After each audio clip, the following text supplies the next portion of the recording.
Cerita seorang wanita mendapat pasangan yang setia menemani saat sakit viral di media sosial. Sang wanita diketahui mengidap penyakit di wajah yang membuat bagian mukanya membengkak dan harus menjalani operasi. Kemudian, kekasih sang wanita ini tetap setia menemani dari proses operasi hingga sembuh. Wanita tersebut bernama asli Rahmi Putri Muharani atau dipanggil Rahmi, asal Kota Padang, Sumatera Barat. Sementara, sang kekasih bernama Rizkan Arif. Rahmi menceritakan, penyakit di wajah itu ia alami sekitar tahun-tahun 2018 sampai tahun 2019. Ia didiagnosis dokter mengidap ameloblastoma maxilla dextra, yakni semacam tumor jinak di bagian wajahnya. Dalam keadaan sakit di wajah, Rahmi menyebut sang kekasih selalu memberi dukungan, baik secara fisik maupun psikis.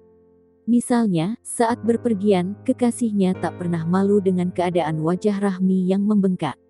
Hingga akhirnya pada tanggal 25 September tahun 2019, Rahmi harus menjalani operasi di RSCM, Jakarta. Meskipun tak menemani langsung saat operasi, kata Rahmi, sang kekasih selalu menemani dengan setia mendengar keluh kesahnya setiap hari.